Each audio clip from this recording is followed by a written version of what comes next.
tell me about this, because you called it like a second realization, this, right? This realization that you had an entity that was stuck to you. Yes, and it was...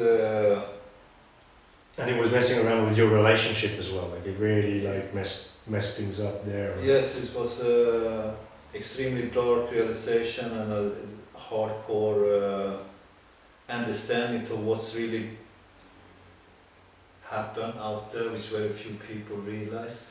When you speak about this, people see you as crazy or something far beyond, but what I went through was 3 years of attachment of etherical implants, entity, many different words.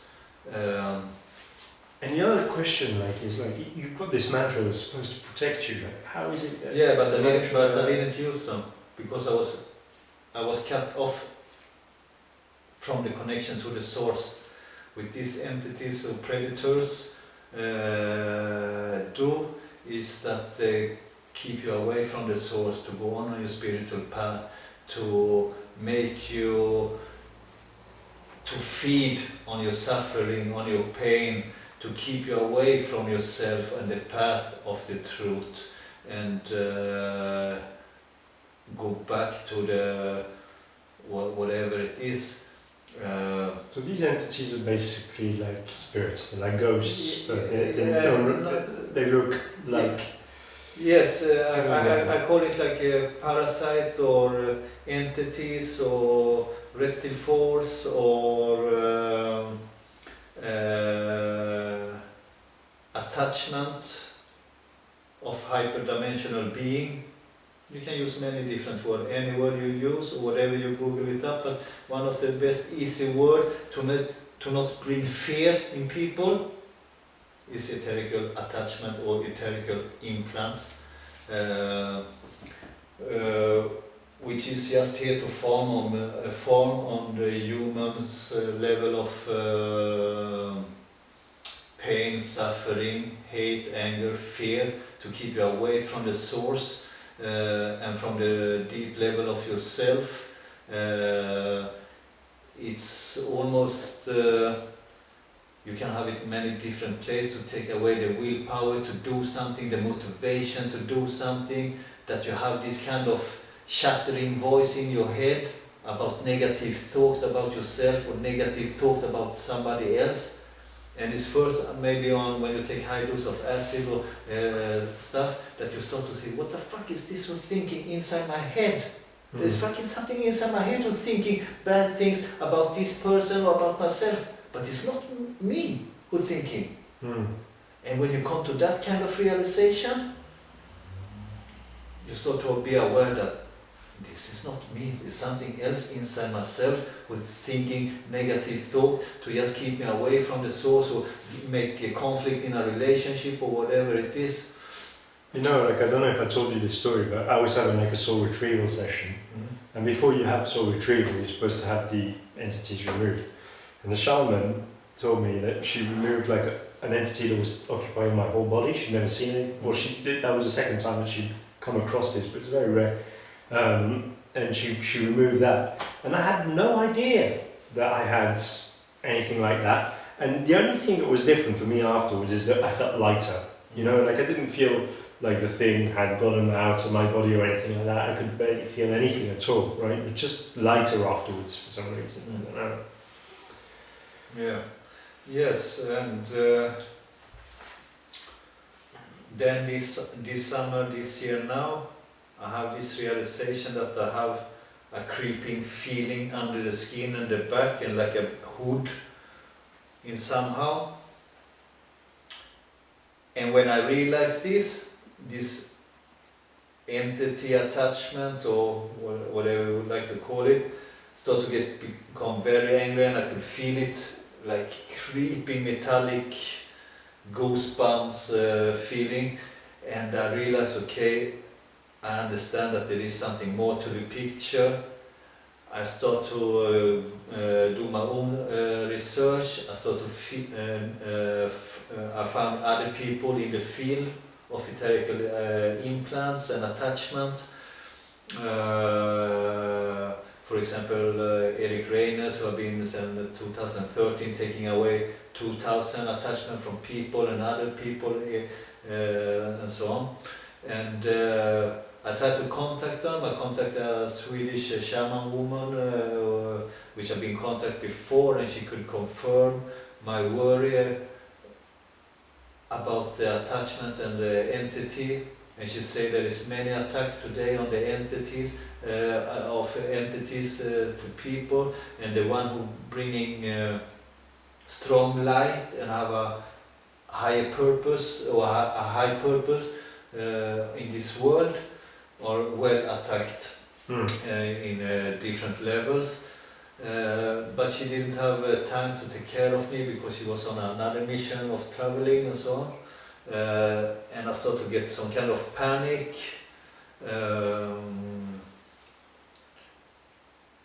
So, shortcut story, I found my own meditation technique to take it out by myself through Wim Hof meditation of breathe, and to visualize, the key is to visualize a golden ray of light. Golden ray of light is the strongest ray of light in the universe. It's combined all the 7 ray of light in one light of spectrum, and it's the highest divine frequency of light. That I make visualization of this golden ray inside myself, that I take it down through the chakras and down, and make a golden egg around myself and so on. And as more I breathe with the Wim Hof technique, I could finally feel the spot of anchor, where the point is in the body. If it's here, but regular is under the shoulder blade, back on the under the shoulder blade, because I have pain there for many years. But you should not have chronic pain if you don't have any accident.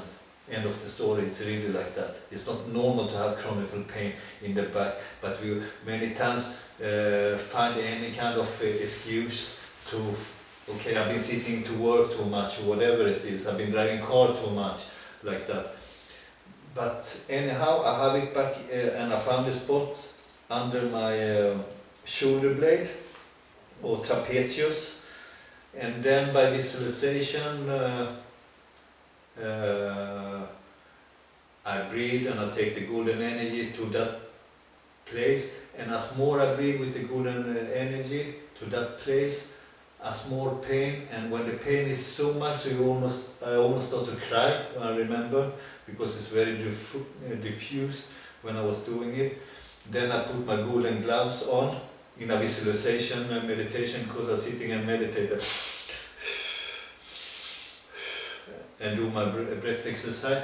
And then in the visualization, I have golden gloves for protection. I take it inside my body in the visualization, like you put the hand in the water, and then and before that, when I find this point of parasite, of entity, I make a golden egg around, I make another golden egg around, lock another golden egg around, and I lock it, so it's not able to move to other part of the body, because it's like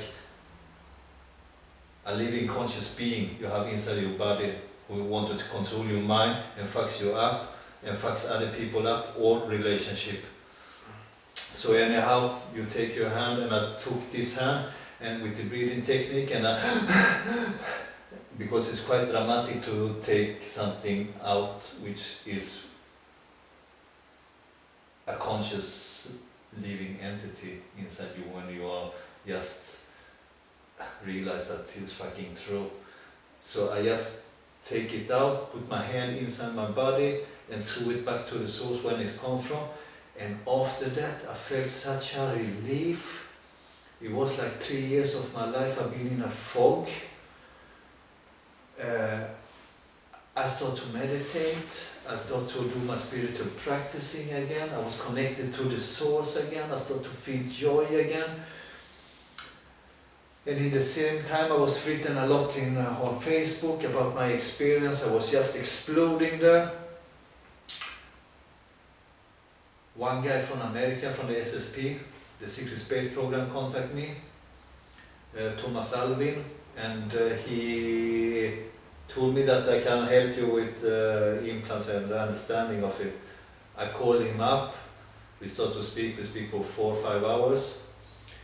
And I told him that I took away a big, something big from my back, and I feel different now. So just to kind of like explain, Thomas Alvin was like a remote viewing assassin, right? Yes, exact. But this you cannot put in assassin. Okay. Yes. And Yeah, Thomas Alvin was a remote viewer who was in the SSP, the Secret Space Program. He went to Mars through time machine, 20 years by 20 years, get the mind wiped out, start to remember things again with the other people from the Secret Space Program. There is a YouTube channel, the Super Soldier, where there is many people who start to open up and speak about my labs or MK Ultra and other different things of which happened. And he was working in Mars, like I told you. He was mechanic on the Dark Fleet and different things. And in the beginning, when I talked to him, it was like, is that guy real or not? Really like this, because he told me the just far away story that we're already controlling our whole solar system, what is coming in or what's going out. But anyhow, I just observe and have a connection with him, and then finally he said, can I scan you? About if I have any entities or attachment or pain or what, like that. And yes, for sure. And I was standing up, and he went down like this. I saw him on my iPad. He went one, see, okay, because he's a remote viewer. Okay, I see that you have something. What is the point here? I don't know the name. Armpit. Armpit, yeah. Yeah, you have something in the armpit. I see back of your shoulder. Armpit is going down to the to your elbow. To your elbow, and I just nobody knows this. It's just like because you had a pain in your elbow. Yeah, and I could, sports, yes, and I could not do push-ups or anything for many years because it gets stuck, and sometimes I cannot move this arm, and I need to massage back here and open up, and then here, and then here, and then it's open up and it starts to flow. So it was like a handicap that I'm not able to train in somehow. And there's very few only people who are very, very near to me know that I have this kind of pain or been with me for a long time. So anyhow, I just felt shit. Wow, he sees something. He's real. Because he cannot know. I haven't tell him. It's just like few people in this world who know that I have this kind of pain. I don't go around and speak with people that have pain or whatever like that. So then he just in visualization, he took it out like I was describing in the meditation technique. And I can just feel how this energy, like creeping, just coming out and going out from my body. And from that time, I'm able to do my push-ups. I have no more pain or cramp or anything like that. And then I realized that this guy is authentic. The story about the SSP, the Secret Space Program, that he went to Mars, time travel, whatever story, that all these things is true. And that he speaks the truth because he could realize what I have inside myself through his remote viewing. And then I started to get in contact with other people who already work with this since 2010 and so on. And I contact all people and so on. Some people take money for extractions. Thomas Alvin, he didn't took any money. He didn't even ask for donation. My situation was I didn't have money either. I told him that, but he told me I don't want to have anything from you, at least in that time. And I'm very humble and really appreciate it. And for a short time I was thinking maybe he yeah, he was not real, but today I realized that yeah, he's legit or authentic guy in his work. And I asked him how many he have been helping, and he told me I lost count. So it's a very real issue, and I think less than 1% of the population is aware that this predator is just here to farm and harm from our suffering and pain and misfortune to keep us in this matrix control system. Yeah, I came across like a, you're the third person I've come across who's telling me about these, not necessarily implants, but like entities that get stuck to them, you know? Yeah. And maybe like what I'll do is link up the story, Yes. these other two stories to this video when I get a chance. Yeah, it should be very, very nice because only the truth needs to be revealed for everybody, even if not everybody can handle it, but the people who can handle it, because it's only through the truth we can liberate ourselves to a higher level of frequency, vibration, manifestation of our soul, call it whatever you call it. Before that, But for people who don't know about this is kind of like something that's been talked about in ancient time. Yeah, Carlos Castaneda was talking about Yes, this. yes. He used the predator name for yeah, it. Yeah. Then there's the jinns in Yes. the Quran. Yes, yes, yes. What is it more? The occult force, hyperdimensional beings. There's many different words in many different contents and text, but at least for the last 100 years you find it in many different books. In Carlos Castaneda's book is 6 years back, and he talked about the predator, about that is the highest subject in the Mexican shaman's blah blah blah story, so to speak. And so basically, like for the Mexican shamans, we're being farmed. yes, we've been formed. So every time that we get angry, every time that we get upset, Suffering, time that we're feel suffering, pain. every time that we're basically attached to our own story, right? No.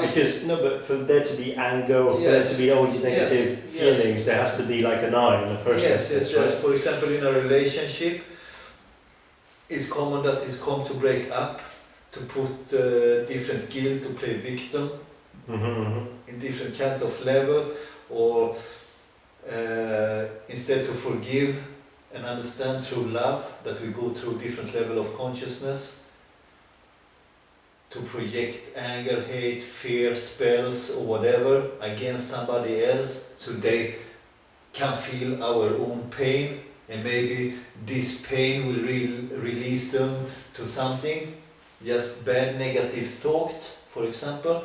They just lash on this energy. The other thing that I kind of like worry about is like you've got to be responsible in life, and if you've got like a story of like, oh, you know, there's all these entities and you know you're not controlling yourself, right? And you're causing pain and damage around you, you could always say, well, you know, it's the entity's fault, it's not my fault. Yes, but then you need, if you have been coming to that level of consciousness that okay, it's only entities who do that, then you need to change yourself and take this entity outside yourself. But also, like, what you can do is like pay attention to your thoughts, right? And every time that you notice, because this is like what the first guy that I met who told me about this, he told me that he was constantly shattering mind, just blah blah blah blah blah blah, just thinking bad about somebody. Even if you wake up in the morning, you don't know, you cannot, or about themselves, right? Yes, you cannot stop to think about them. You become like obsessed to think, I need to find this person, to give this person the truth or whatever it is. Just obsession until you take it out and you just realize, fuck man, it's like it was not my mind, it was something else running this, whatever it was. Yes. But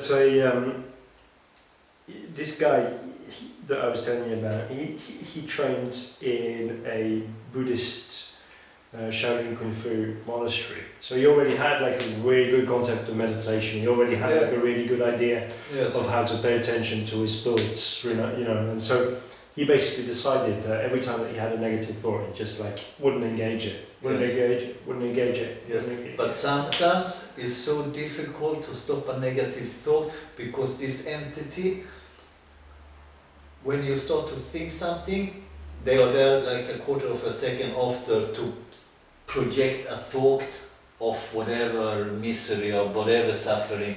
So if you not really have done vipassana or meditate or you do your own practicing, it's very difficult to be able to be the ultimate observer of your thought.